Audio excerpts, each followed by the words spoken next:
Welcome to the Recovery Lab podcast, coming to you live from the Line Shot Photography Podcast Studios in Madison, Mississippi. Tim Dillard at Line Shot Photography is Central Mississippi's premier dramatic sports portrait photographer. Teams, individuals, seniors, full media days, any sport, any age. Book now at lineshotphotography.com or email Tim at lineshotphotography.com.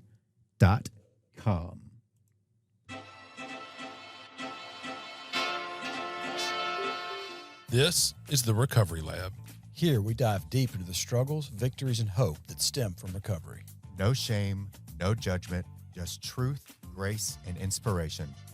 Let's walk this road together.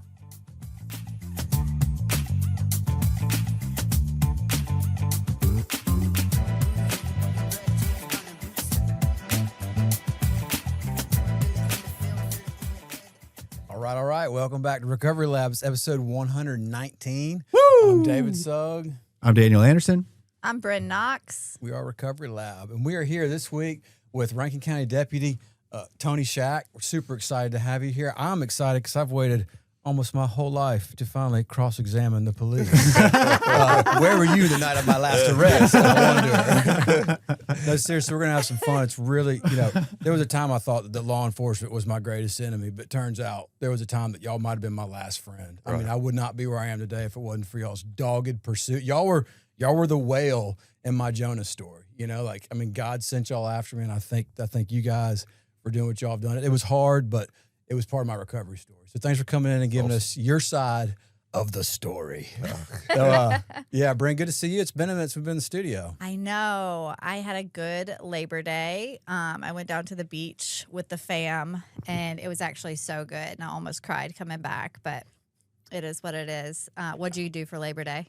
We did yard work. And we're selling a house that I built. We're closing on it actually this afternoon.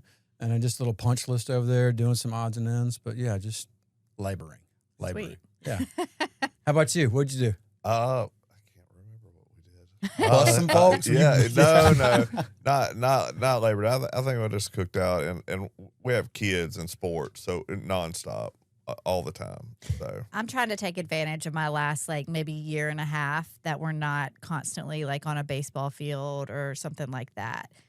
Because I have a 3-year-old. And so I know once he turns 4, that's going to be my life. I'm going to get a comfy chair to sit on the sidelines. I'm going to get all the things. we have 4 kids. So, we have an 8, a 9, a 10, and a 15-year-old. Wow. So, so the 8, 9, and 10-year-old is in baseball and softball, and the 15-year-old girl does the ROTC, which was a complete shock to me. So that's what she wanted to do. She played softball, and decided she didn't like it, didn't want to do it, and was good at it, and wanted to go to ROTC, and she's been happy ever since. So I'm in full support of it. Man, chasing all those kids and chasing all the meth critters, how do you ever get a little break, man? Man. Golly, you got your hands full. Well, I've done this job for a long time, 20 years, and I guess in a 20-year career, you come across so many different things that you have to deal with. I think I've seen, when you think you've seen everything, you see a little bit more. So, How did you get started into it? When did you know this is what you wanted to do? Yeah. So, as a kid, I I'm not going to say that initially that I was like, I want to help the community out, But as a kid, I was terrible. I mean, I did different things. I don't say I was terrible, but I did different things and shot different directions. That's what I'll say. And I figured whenever I got on to the reason why I joined, I'm like, I think I'd be good at it, So that was the original reason of why I started, because I thought that I could be good at it because of all situations that I've been involved in, even as a young kid, Like what? So I mean, I did the standard things of sneaking out, just hanging around the wrong people. Yeah, I'll say hanging around the wrong people. That's what I'll say. Where'd you grow up? A little bit of everywhere. So I was in Pearl 1st through 4th grade, and then I went to Jackson 5th and 6th, and seventh grade. I was still in Jackson. I went to Woodland Hills. I decided I was there for a couple of years. Decided that I didn't know how to go to school, I guess. So I went to the Ed Center then, and then I still didn't know how to go to school. So so guys, I got out of school at 11th grade, and I wound up getting a GED. So yeah. So I didn't go with the whole, let me go to college and let me get all this great education. I guess I chose an alternate route. Yeah. Do you ever have any regrets about that, or are you happy with the way things went? No, I'm happy with the way things went. I mean, occasionally, I encourage my kids to be better than I was. Yeah. So that's the most important part. If I couldn't change myself, I guess I can, maybe make them a better life forward. Mm-hmm. So. I mean, hey, look, I have my mixed emotions on college. So, I feel like with a trade, you can make, do just as good in life as you can if you went and did a master's program. Mm-hmm. For sure. So absolutely. That's just the way I feel about it. And, everybody's like, go to college, stay there 4 years, stay there 8 years, do whatever you want to do. I mean, realistically, look at me. I literally, I got into the sheriff's office 20 years ago when I was 26 years old. And I tried to get on before that, actually. And my uncle worked there. He's my great uncle. And at the time, he was a captain there. And, and he flat out told me, I think I put in it when I was like 21 years old. He's like, you just don't have your stuff together. Mm-hmm. And I'm like, okay, well, that just set, So I waited another 5 years and got my life a little bit more together and decided to go that route. Yeah. Do you have any other family members in law enforcement? No, I do not. I don't have anybody in law enforcement. No, okay. I'm running through family real quick. I'm sorry if I forgot them, but I do not. I do not have anybody in law enforcement anymore. My uncle passed away. He was my great uncle. He passed away at 84 years old, and he was still a captain at the sheriff's office, rode around a car and just saw people is all he did. He was like one of the public relation guys. So, yeah. So, do you remember like what your first like day was like? Yeah, and it was pretty terrible actually. So I started off in the jail. And I worked in the jail, but my first day out on patrol, I remember because I had a ride with somebody when I came out of the academy, and and kid crimes are one of the worst to me. So that was like my very first call, and it was like. And it was actually a 5-year-old that had accidentally hung herself. Oh no! Oh my goodness! So that was my very first call in law enforcement. Man, you second guessing it after so that, aren't you? at that point, I'm like, oh my God, it's terrible. Yeah. And so I didn't know if I was going to be able to, I guess, mentally work through some of that. Mm-hmm. So we see like so many adults that have passed away in law enforcement. But you can always remember, like, I've seen 5 kids. Yeah. So you can name your 5 kids specifically that you've seen and how it happened. But I mean, adults we see, all the time. Mm-hmm. And I mean, that's an unfortunate way to look at life. But I mean, the truth is the truth. It resonates. It sits more with you whenever you see a child. So absolutely, wow. Yep.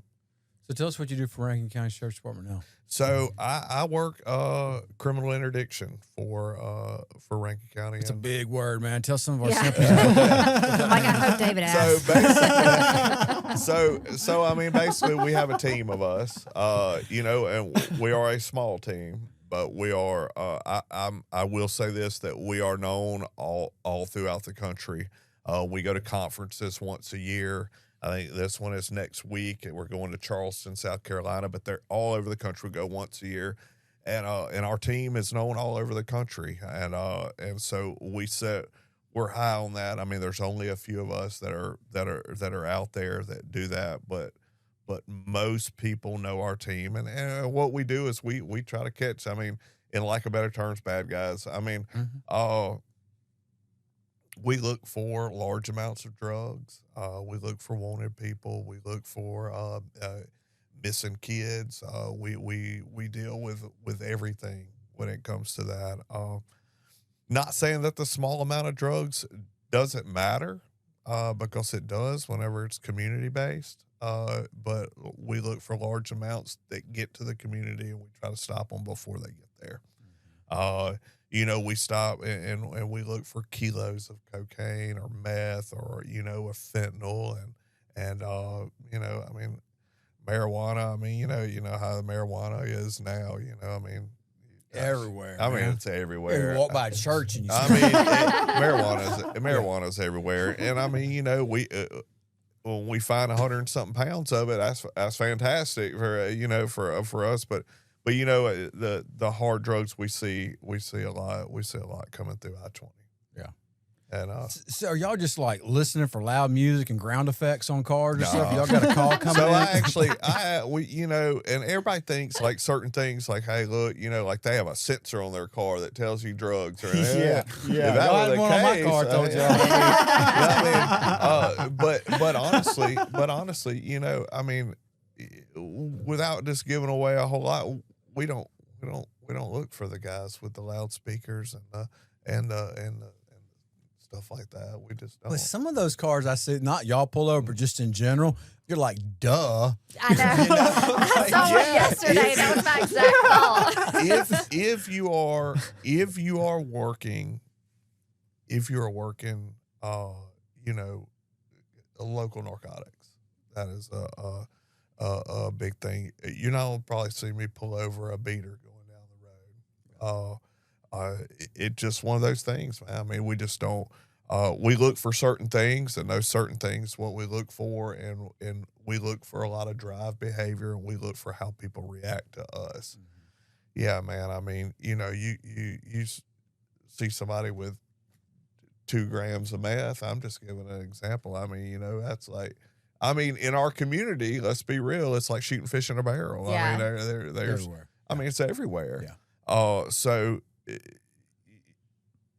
that's why I don't mind working the community side of it, but the larger amounts and all that, sits better with me pulling off when you can pull off several kilos or something like of dope off the streets. That means that if we pull 10 kilos of fentanyl off the street, I mean, you think about it, I mean, a kilo is 2.2 pounds. That's 26, 27 pounds of fentanyl, and we all know how much can overdose somebody, and it could be very little.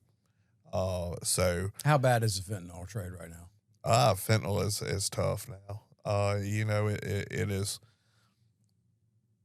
It is coming through in groves. That's what I mean. It floods us and it floods our our community, and unfortunately we can't catch it all. Or that'd be great, or we wouldn't have the issues that we have. So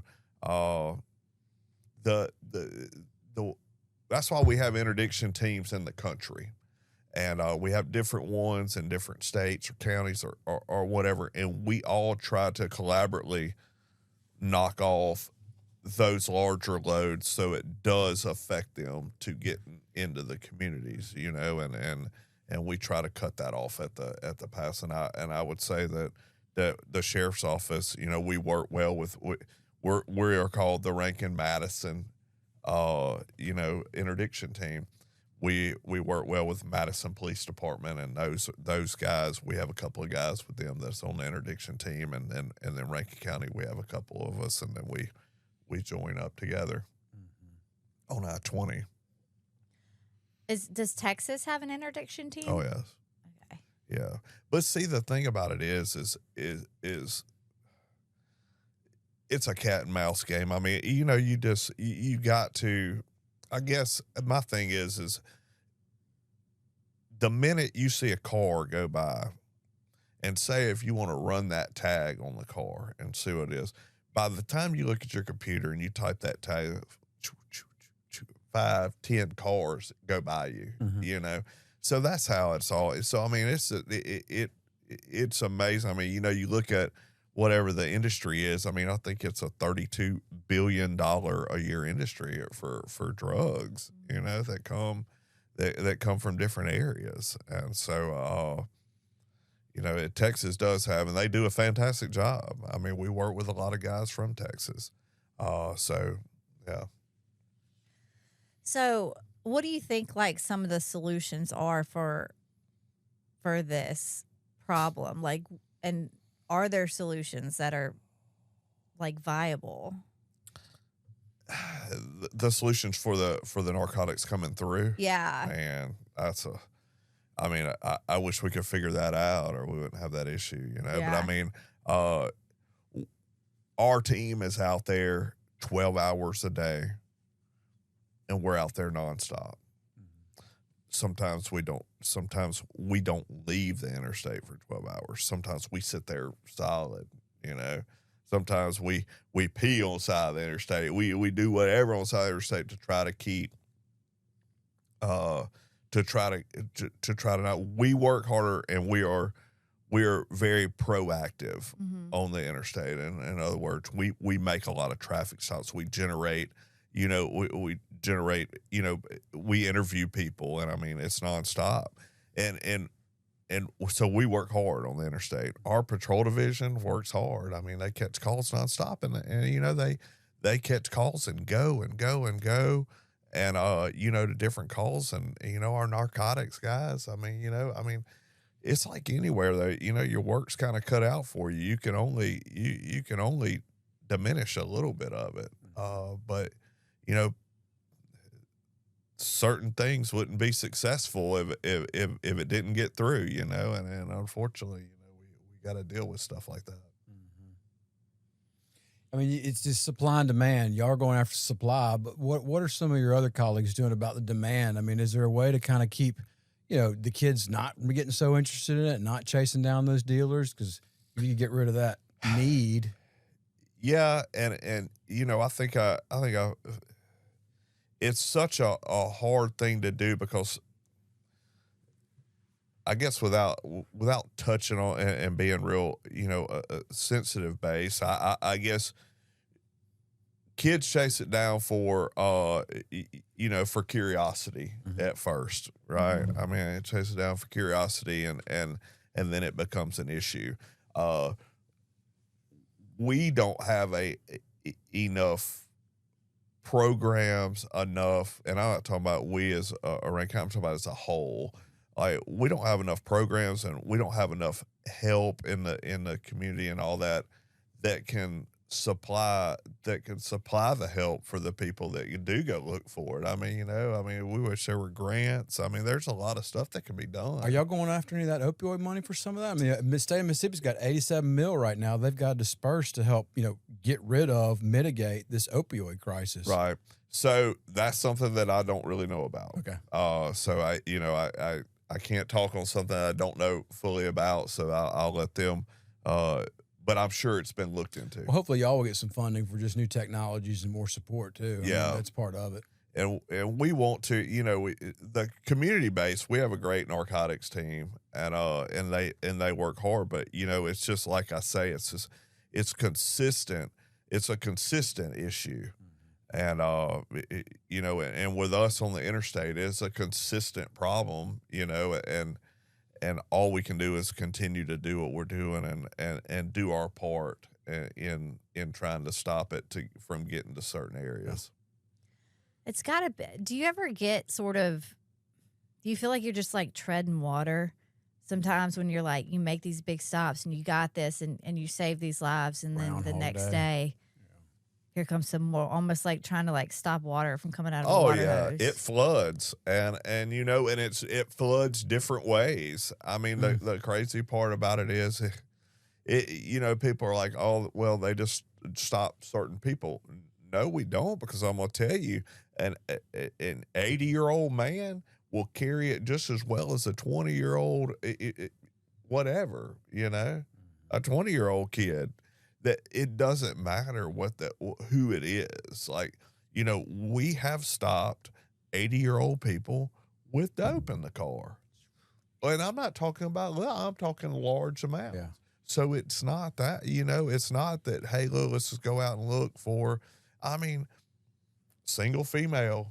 I mean, I'm married. to us. Well, I'm just saying, like, when I talk about a single female, I'm talking about like riding in a vehicle by herself. JK. Yes, I know. I'm just, no offense. I don't want to take that to no offense. But yeah. So, does it make sense for a single female to go all the way across the country by herself? Does it? It doesn't. Does it? A lot of times, no. No. And different cultures do different things. And so, are y'all able to track up the tree? I mean, when you do find one of these mules, is it pretty much dead end? Are they closed mouthed, or do they start rolling? Good question. Yeah, that is a good question. So, sometimes I'll say that because a lot of times certain people don't want to jeopardize their own lives or their family's lives. Yeah. And just dealing with the people that we deal with.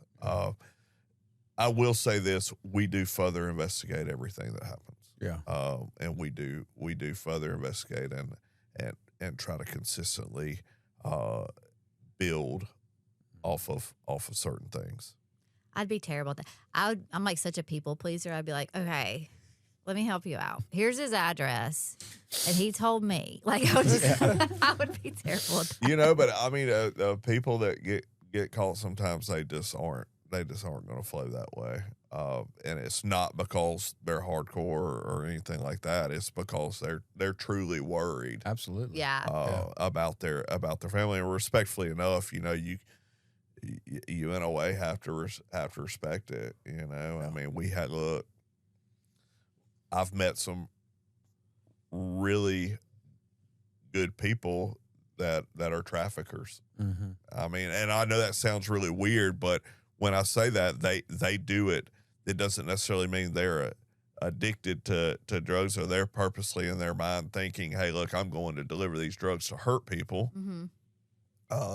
They may need money for their family, and they just get wrapped up and get caught.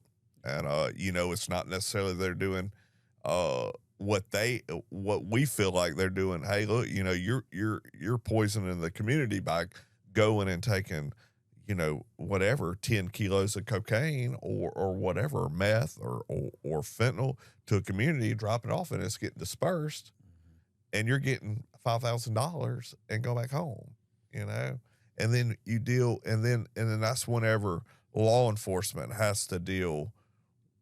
Whenever it comes to struggling and addiction and all that, was when it gets dispersed in the communities, and that's whenever we see a different side of people. Mm-hmm. Yeah, I want to hear more about that. Yeah, so I mean, the different side of people, over time, you do in my 20 years that I've been here, and I think I spent 13 years on patrol, like, in the community. And so during those times, you sometimes deal with the same people. Okay. You sometimes deal with, hey, look, this person has overdosed Here he is again. Yeah. We want to revive you, and we want to save you every time. All right. But the problem is they enable it by, like, for instance, if you overdose, what do you give somebody when they overdose? A little bit of Narcan. A little bit of Narcan. Yeah. So if you have a little bit of Narcan and you overdose and you get a little Narcan, that's okay. So tell me why the people that overdose have 5 or 6 Narcans in their own possession. Mm. And I think that's, so I'll say this, that I believe that there's help in everybody's mind and in their heart, that they want help from certain addiction. Mm-hmm. They don't know how to overcome certain aspects of it. And from a law enforcement standpoint, looking in, we want to help you.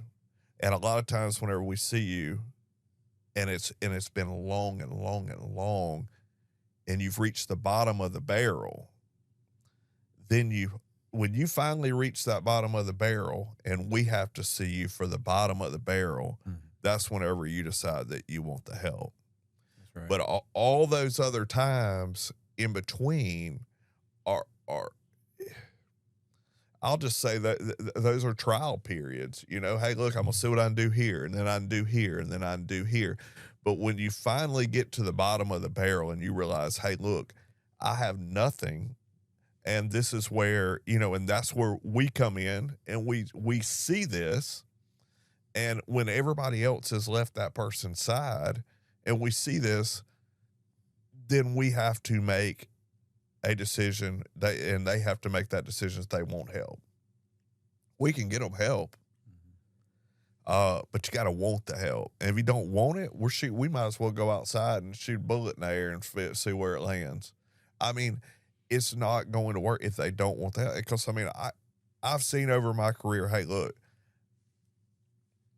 I can call a place right now on the phone. I can call them. I can talk to the person. I can set you up to go get yourself help. Will you do it?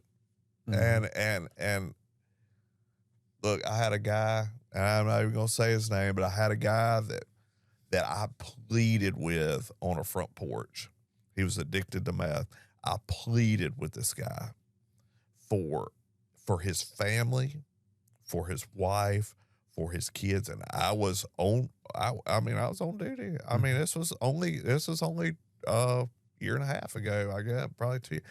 I pleaded with this guy. He cried. Man, I cried with the guy. I'm like, look, you've got to get the help for your family. Called, got on there, and got on there, got to talking to people. Went to the recovery program, and then left a week later. Yeah. Walked out on his own, turned right back into the same situation. And I don't think at that time, I don't think he wanted help. So I learned that, hey, look, I can't force you to get it. My force is jail. Right. I mean, realistically, that's the only thing I can do with you. You know, I can talk to you and try to send you in the right direction, and I'll even make the phone call for you. But you got to want to do it. I have a question. Okay, so you aren't one of us, and so you don't know how crazy our heads are and what it's like. Like, it's so hard for us to explain to somebody who's never experienced it what it's like. And so from your side of it, when you see something like that happen, and like when you really go through it with this guy on his porch and he goes to treat, and then a week later he leaves, like, what are your thoughts? Like, what are your real life human thoughts? Like, Be real. what a selfish jerk. Like, he doesn't care. What an effing idiot. Well, I mean, you know, honestly, you know, not just for the person himself, but for his family, I guess. You know, I mean, he's married for a long time. He's got kids, and you know, hey, look, why whenever you're so close and you get right there, and then you get into the help, that you just walk out? You know, I mean, hey, look, that's yeah. I mean, we wonder that all the time. You know, we wonder that. Hey, look, I've been to rehab. A person tells me they've been to rehab. Man, it's been 6 times, 7 times, 8 times, 9 times. So I ask myself, and I don't mean to sound this bad, but then you ask yourself, what hell, is it the person's problem or the rehab's problem? Who's not doing the right job? I mean, who's not doing the right thing? Is the person getting out and going right back to the same situation, or is our rehabilitation programs? You know, some of them, I'm not going to say all of them, let's just say in general, are they pushing the necessities aside that are needed for people to go in the right direction? Do people in law enforcement get, like, I know y'all get so much training in so many areas, and y'all probably hear a lot about like substance use and addiction and stuff like that, but do y'all really get like training about like the cycle of addiction in the mind of like an alcoholic or an addict? Yes, I mean, we go through different trainings, and I mean, it just that specifically all the time. I mean, it changes throughout time. I mean, I think that the drug choices change throughout time of people, which in turn, an addiction, an addictive to drugs personality comes with anything like, hey, look, I'm willing to try this or something like that.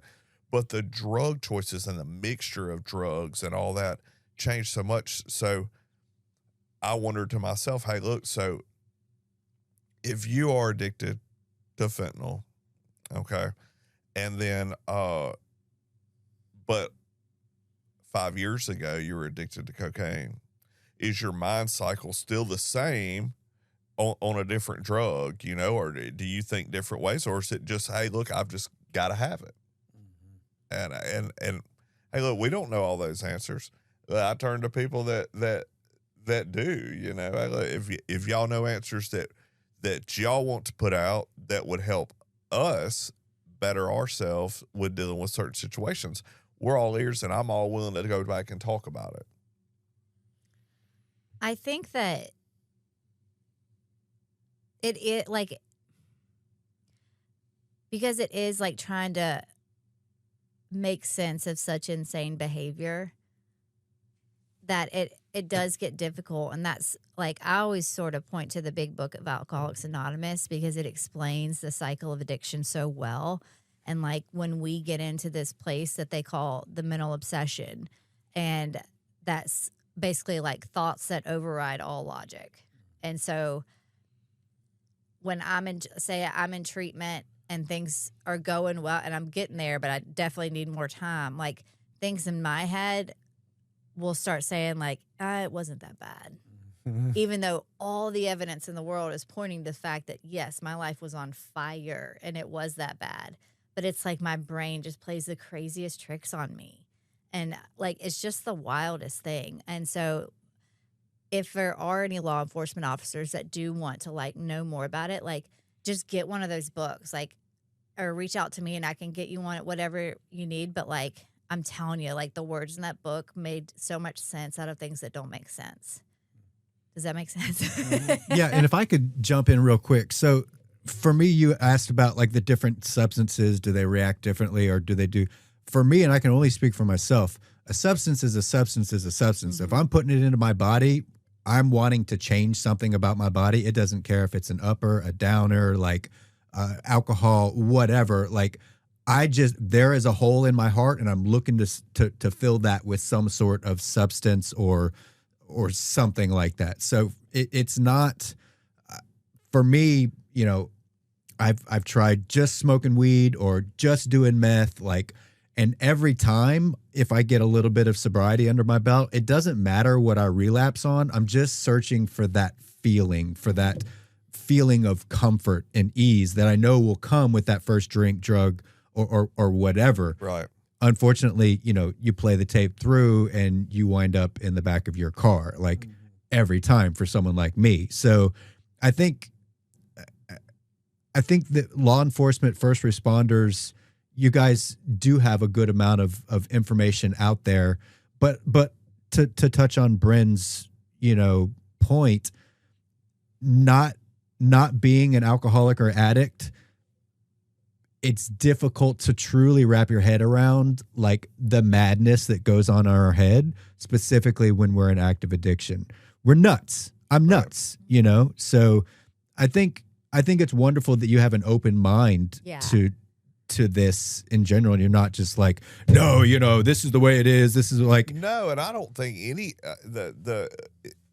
I mean, I'm not going to speak for all law enforcement officers, guys. We all know, just like with anybody else, we have our good and our bads throughout the whole country. Okay. Just like, you know, I mean, the Circle K that I go to, I'm telling you, like there's one that's great, and then there's one that is just a bad apple. Yeah, I hate going in there when she's in there. Yeah, so every place has them. Yeah, I mean, so every place has the, you know, the law enforcement officers really stuck on one thing. I will say, I will speak this for the sheriff's office. I'll speak this for Rankin County, is that when we do get people in our jail and we do open up the trustee program to certain people and I don't, I don't know the full details, so I don't want to speak on it just like, hey, in detail, but I will say that we have a strong trustee program that allows people to go through and allows people to mentally get the help that may have been addicted and turn their life around and go through different things and be assigned tasks that makes them feel accomplished accomplished in another way versus, hey, I'm accomplished in putting substance in my body. I'm accomplished. You have a good trade. Okay. You know how to do this. Let's let you do this. Yeah. And this is what you're responsible for in our trustee program. Hey, look, you may be a good painter. Hey, go around, paint the walls, do all the painting, do stuff like that. Make yourself, and that way it builds these people up that may have been rock bottom. Something to do, yeah. Yeah. So rock bottom. I mean, rock bottom for people is, and I can't speak from the addiction side of rock bottom, but I can say in life and in general, when you hit rock bottom and you decide that you want to change, the only person that can do it in their mind is going to be you with the correct help. And so I guess whenever, like we touched on before, when I hear 6, 7, 8 rehabilitation programs, what happened during those 6 and 7, I got a question. So there's lately been some talk about a lot of, and Oregon and Portugal have done this like legalized things, legalized lots of substances. Right. But basically, sometimes they open up clinics or they've even given the stuff away. But the idea is you've got kind of this prohibition, this paradox. It is like the more we prohibit something, the higher concentration it gets. So the mules get more bang for the buck. That's where you're starting to see the fentanyl. Right. Now there's something coming behind it called carfentanil. It's stronger. So in your opinion, like this is your business of like stopping this dangerous stuff from getting on the street. How do you feel about maybe the government regulating and taking some of the power out of the cartels? Heck, we've seen it now play out with the weed stuff. We're seeing that medically go through shops. Do you have any insight on maybe how we can weaken the cartels? The cartel is so large, and I get it. There's certain ways to do certain things, and there's certain ways to regulate it, but the regulation of it is so minor compared to the vast amounts that there are. I mean, you can regulate a little bit here and there, but I mean, they've been successful for years and years of making money and ruining people's lives. I mean, for as long as we can all remember, and so, yeah, I mean, the government can play a role in it, but I think that, I think community-based and all that in us, I mean, doing our part is just constantly being proactive. And hey, look, proactivity, if we're proactive here and you're not proactive in the next city screwed. Yeah, drugs don't have borders. Yeah, they don't care. And there would be nothing for somebody to be like, hey, look, I'll drive 10 miles over here and get something, So, I mean, I wish I had a good answer for that. I don't, though. I do see what they're doing over there, and I wish that on a higher power note throughout the country here that they would do something like that. But I don't think that they're ever going to be able to completely regulate the cartel here. I think that they make triple the money of what they did. However long ago. Yeah. 10 years ago, 15 years ago, I think they make triple the money off of what they make. I mean, it used to be weed all the time. Hey, look, the old Mexican brickweed. Yeah, I grew up on that stuff. I mean, the Mexican brickweed, and you just don't have that. If you don't have it anyway, you're not going to find a bale of Mexican. Maybe a museum somewhere with the old brickweed seeds and stems. Yeah, you're not gonna find that anymore. Yeah. You're just not. And so yeah. Sorry, guys. So how about non-drug stuff? I mean, if you're out there on the interstate, I'm sure. I mean, what about weapons and people? Are you seeing a lot of that coming through 20? Yes. So I will say what regulated a lot was the illegal population coming through. That regulated a lot, because I'm telling you now that there were times, and I'm not the only one out there on the interstate that's talking, but there are times that I could stop a small car, and I had 9 people in it come from just illegal, illegal immigrants coming up, and now Border Patrol, they are out and about, so they are they've been a big help on cutting down that stuff. As far as missing people and all that, man, look, we love it when we can find a missing child or something like that. Man, that just, you can hit dope loads after dope loads and all that, and you can save lives like that. But when you save a life that is currently at risk right then, rather they be 5 years old, 6 years old, we've seen it. We've seen 5 and 6 year old in the front seat of a car that had been taken from Florida, and we stopped them. And so what is that feeling? Walk us through that feeling when you make that realization. Yeah, I mean, the realization is that when our team stops somebody that has a missing child or a person in general in the not just a child, but an adult, I'd say it's a real feeling of accomplishment. That's what I'll say.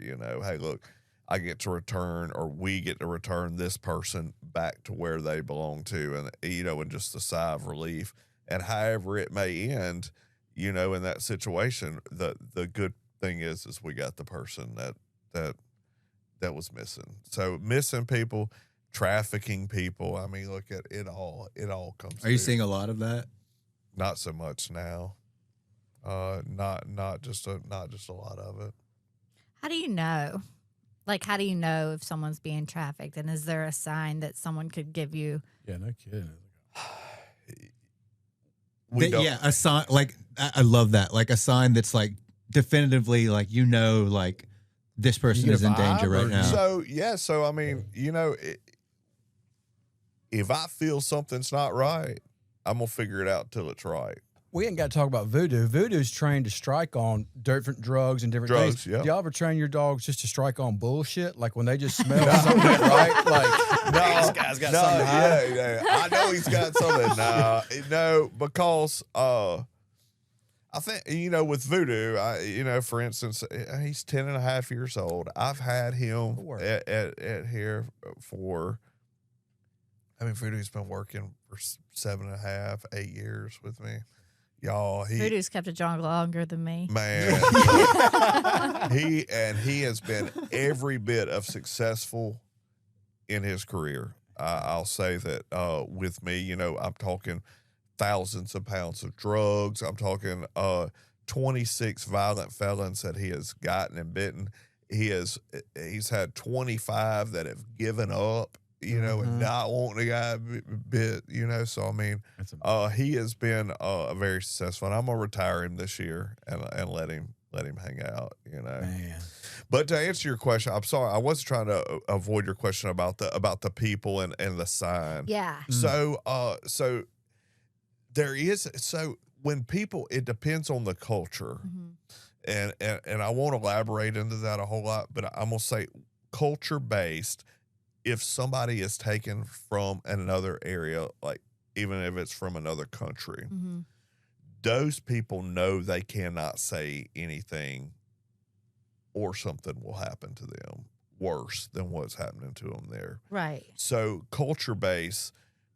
Now, if it's like somebody that's just missing, they'll be like, if you ask them, you ask a 6-year-old, who is that?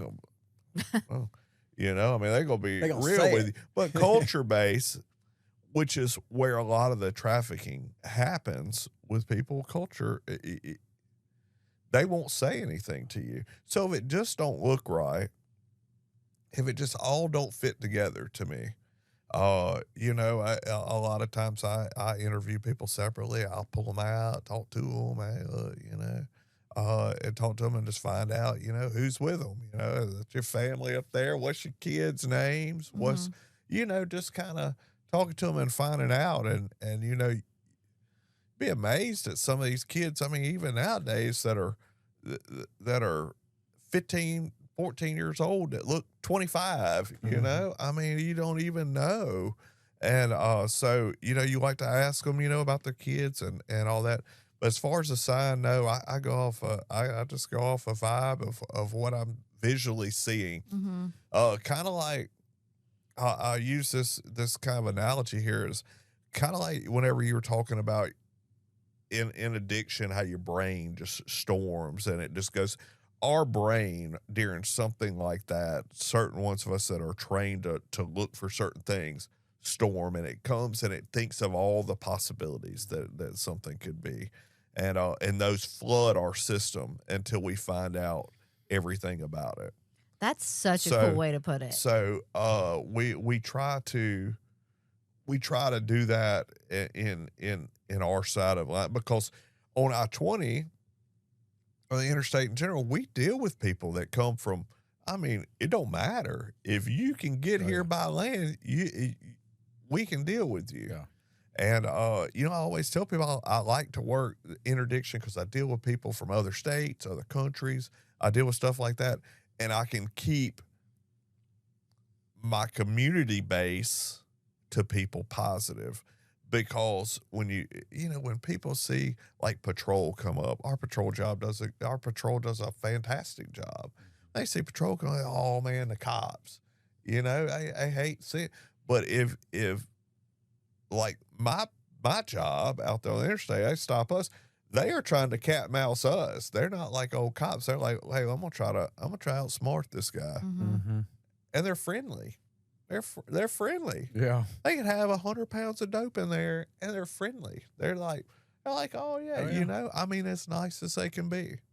And, so, I try to keep the local community side of it, a positive outlook. That's why I like dealing with, you know, if I tell people, hey, look, I work criminal interdiction on the interstate.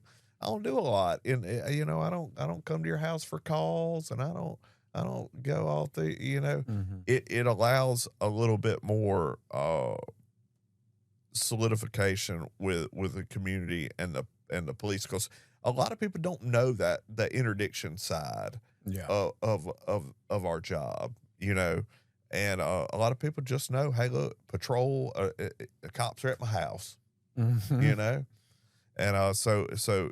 Community wise, I like to be able to see people that I've dealt with even in my past career and see them doing good. Yeah. You know, do you run across that a lot? All the time. Yeah, all the time. You see people. Look, I may see somebody. It may come right up to you. Hey, Shaq, man, I'm doing good. I'm doing really good. I probably, you know, and normally, you know, that's good to see, and people with jobs and people that are doing you know, they've bettered themselves, you know, for life. You know, I may have seen them. They may have been 80 pounds last time I saw them. They may be 280 next time I see them. So, you know, you know, so, you know, they're like, hey, you're doing good. And I wish I could remember the EMS people that came to my apartment before I went to treatment. Like, I wish I could remember who they were so I could apologize to two of them. And then you gotta love one of them, and the other one you gotta just treat like they're a villain. And like, I don't know, it's ridiculous. But just so I could ttell them thank you and that I got better. Same way with law enforcement though. Look, if you have 2-3 cops together, look, most of the time people that are suffering or have, they're going to pick one person that they like, and the other two can go to hell. Yeah, I mean, that's all it is to it. They don't like you. They don't want to talk to you. And to me, in that situation, I don't care if I'm that person they like or not, unless I like somebody. Yeah, I'd be like, hey, I got you. Yeah. Those guys. Yeah. I tell you what, every time I was arrested, and there's probably over almost 100 times, there was a point in every event where I felt the greatest sense of relief. Because for a minute I was like, I'm gonna get some rest. It wasn't always early on, you know, it wasn't always as soon as Right. I got in the back, but at some point, I've been halfway through the bookend or when I finally got in my cell or at some point, I felt relief. Do you ever see that change in some of the guys who are just like, oh, the gig's up. I can breathe. So, you know, I'll say that it's forced rest in a good way. You know, I mean, and it's I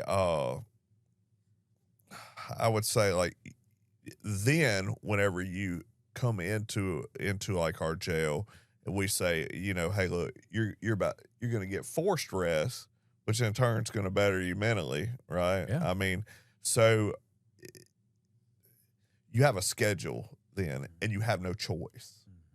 There's no choice then. You have choices whenever you're out and about. You can go here and there, but whenever you get there, you have no choice. You have to rest. You have to pull it together, and mentally you have to. And that's why, like, if we take you to jail because of whatever reason, whether it's, you know, drugs or whatever, and we know we're not oblivious to the fact that people have withdrawals. Mm-hmm. I mean, Oh, yeah. it doesn't matter if it's drugs or alcohol. Alcohol's worse. They're going to have Yeah. withdrawals. And Really? it is worse. I'm telling you now because my stepdad, a prime example of it. I mean, you know, love him to death.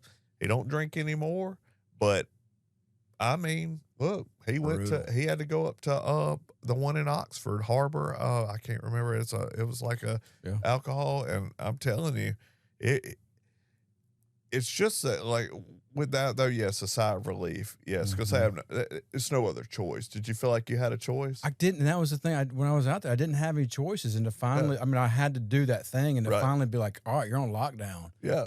It was just a part of me that I didn't have to fight anymore. I had to feed that monster. Mentally, you knew that you couldn't go find what you knew you could always find. Nope. But as soon as y'all let me out, man. As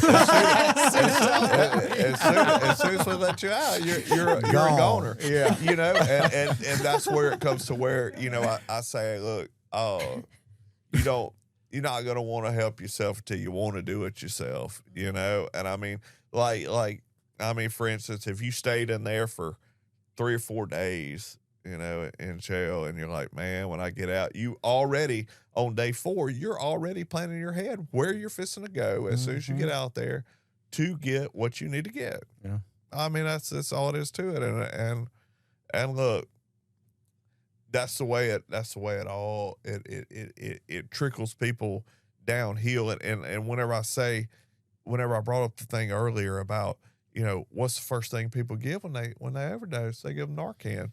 Well, supply and demand. I mean, I see people that are overdosing all the time that have 6-7 Narcans with them, you know, and great to save your life, but bad because you know you can keep doing it and revive. And those who don't have that luxury of the Narcan, if we don't get there soon enough, they're gone. They're gone. And you know, I have pumped a lot of Narcan into people in my career. A lot of Narcan. And sometimes, you know, it takes 2 or 3 of them to get them. But what if they didn't have it? Gone. They're gone. Yeah. So I guess my question to y'all, the mental mindset that you know that you can overdose on something, and if you don't have that luxury of having Narcan to revive you, what is the thoughts there? Is it just, hey, look, I'm here to get high and I don't care if I die? You mentioned outsmarting. I'm going to outsmart this guy. You know, you mentioned the other whatever they are, the traffickers, and I kind of would think like that. You know, I mean, a kind of a grandiose, like I'll figure it out or it'll be okay. But the real magnitude, the real depth of it doesn't really hit me. Same. Right. I always thought like it's not going to happen to me. Right. So, but you know, I've seen. I can't count on fingers and toes how many overdoses I've seen that end up with dead people. You know, so I guess my thing is that's what I wanted to figure out. It's like, hey, look, what is the mindset there? Because we as law enforcement officers don't understand the mindset. We come in there, we're like, hey, look, we get that you're wanting to get high, but Slow down. if you are wanting, Yeah. if you're doing fentanyl and you're like, hey, look, there's a possibility, because I'm gonna tell you, the supply that come from the fentanyl is the supply that got past us on the interstate and came in the community. It goes to local drug dealers, then they cut it with different stuff in order for them to make more money, and then they put it out to y'all. I'm not saying y'all, I'm just saying the people in general, they put it out to the community. And then what? They don't care if you die or not. Mm.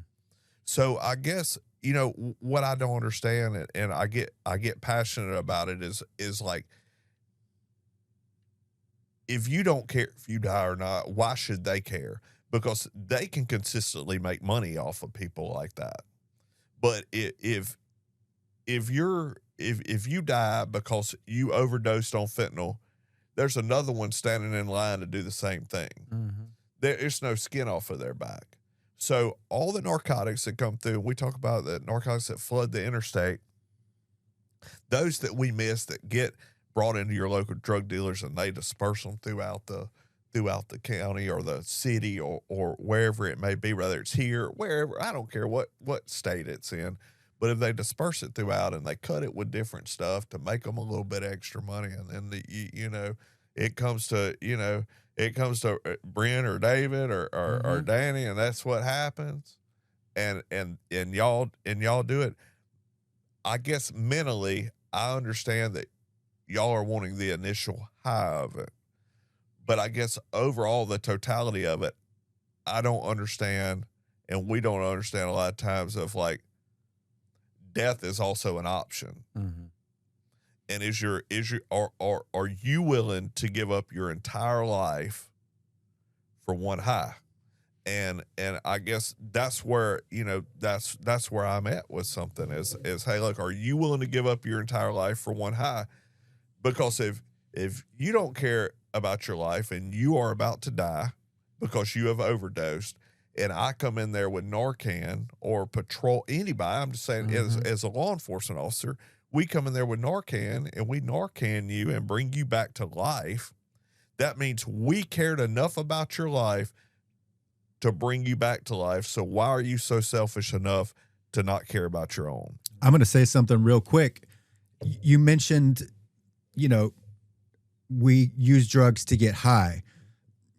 I would present shifting the perspective. Like, okay, when it gets to a point, we're not doing the drugs to get high. We're doing the drugs because they work in numbing our mind and numbing our heart. It's not like when I would put meth in my body, it's not, oh, I can't wait to get high. Although it did feel good. The reason that I constantly had to have drugs in my system was I was fighting battles from my childhood, from trauma, from the wreckage that I had created. And the only way for me to escape that was to put a chemical in my body. And then I would feel guilty that I was putting a chemical in my body, and I would put more chemicals into my body because it would numb me even more. So it's not necessarily we're just being selfish and I just want to get high. I want to feel good. Like, no, like, we want to put something in our bodies that's going to numb the way that we're feeling right now because we feel so absolutely destitute and awful about the way that we are right now and what we've gone through in the past. So, okay. So, I will say that I agree with you on that. I will say that though, in the last 5 years, the drug change in general you may have put something in your body 5 years ago, but the way that the drug has changed throughout the last 5 years is a life or a death situation. Right. Yeah. And I'm talking about in the last 5 years, they have manufactured, learned how to cut dope, learned how to do all that in the last 5 years that can kill you like that. I get the part of easing your brain and easing your mind. Okay. Look, I had anxiety terrible and got on medication for a long time. Not the same thing. I'm just saying, like, as a way, that was a way to ease my mind. So I understand that side of it. But what I'm saying is, totality wise, in the last 5 years, it's worse than, hey, look, I'm just trying to ease my mind. Yeah. It's a, hey, look, I'm going to sit here and I'm going to do this, and then I'm going to lay here and I'm not going to breathe, or I'm going to agnal breathe until somebody hopefully comes in and saves me. But if nobody's there to save you, you are dead. Right. You're then not easing your mind. You went to start off to maybe ease your mind, however it may be. But selfishly, you have a family and you have people that love you. And then it takes somebody like a law enforcement officer or an EMS to come in there and revive you, because we give a shit about your life. Right. So, how would it look if we came in there and was like, man, it's like the 6th time this guy got high. We're all out Narcan, dog. Let him suffer. Yeah. That's it. That's not okay. Yeah. You know why? Because you're a person just like I'm a person, just like they're a person. So, I mean, But you also never know, that 6th time could be the time that person gets it. right. And it could be the 6th time that they die, you Right. know? I mean, so why do they want to, why is it a game of more or less of roulette with a life? You know, you're put here for a reason. If that is the way that a person chooses to live, we want to supply the help for you. But if you continue to do it, there's going to be a time that, hey, look, what if this happens to you and I can't get there in 20 Right. minutes? I can't get there in a certain amount of time. Then what happens? We feel bad, okay, because someone dies. Yeah. We don't go in there and be like, they deserved it. Yeah. We feel bad because we are still people. The difference between us and the outside world is y'all don't come in there and look at the people that are dead and determine why they're dead, turn them over, got to go tell their family why they died and all that. You just look at hey, look, I'm outside, this person died. No, there's a lot more to it that you go in there and do. There's a lot more to it. There's a pulling a needle out of an arm. There's a trying to revive a person. There's doing CPR for 30 minutes, breaking a person's chest. It's all of those things that people don't understand. Man, we appreciate your service. You've been with the force now 20 years. 20 years. You've been doing this interdiction for 7 or 8. A lot of Yeah. work. What's next for you? Oh, wow. I'm going to get another dog after Voodoo. Yeah. I love where I work. I've never worked anywhere else, any other department. I'd say they've been good to me. Rankin County is one of the safest places in the state to live. Everybody knows that. It's because of it's because of our community, and it's because of the policing there. Yeah. And so next for me is I love my spot where I'm at. And as long as they keep me there, I'm 47 years old, so I'm not looking to retire anytime soon. Heck, if I retire, what would I do? Sit on it, not get all my money? Yeah. Just sit there. Yeah. So I'm going to continue doing what I'm doing. Other opportunities have came up, throughout my last 5 years of my career, but it's nothing that I want to do or I have more passion to do than what I do right now. I don't want to go sit behind a desk and do all that. Not even in law enforcement. I don't want to go sit behind a desk or anything like that. I need to be active. So I will get another dog. I've been looking at some, so I'll get another dog and I'll start. Did you tell him yet? He's disappointed. So the problem with it is with Voodoo is he is old. He's 10 and a half years old. He is a shepherd. He's from Czechoslovakia. Those are the commands that I give him is in Czechoslovakian. So he is, but he's gotten to the point to where, hey, look, I can get my front half in the car, but can you help me with the back half? Same. So, so I kind of put him up in the car, and he is, he's just a fantastic dog. I don't get him out on a lot of tracks anymore. They had a deal up here in Ridgeland not long ago. It was a strong arm robbery over at walk-ons, and they had a big mess out there. And it was the middle of the night. I came up here and with Voodoo, and I was like, I'm gonna go down here where nobody else is. There was a bunch of officers, you know, in one section of woods. I'm like, I'm gonna go down here. I was behind Mac Hike, I think, or whatever the dealership is right there past the Ridgeland exit. I got him out. There's a little strip of woods. I go walking down a strip of woods, and I just kind of walking, me and him, and I know him like a book. So when he perked up and he shot in the woods real quick, I'm like, whoa.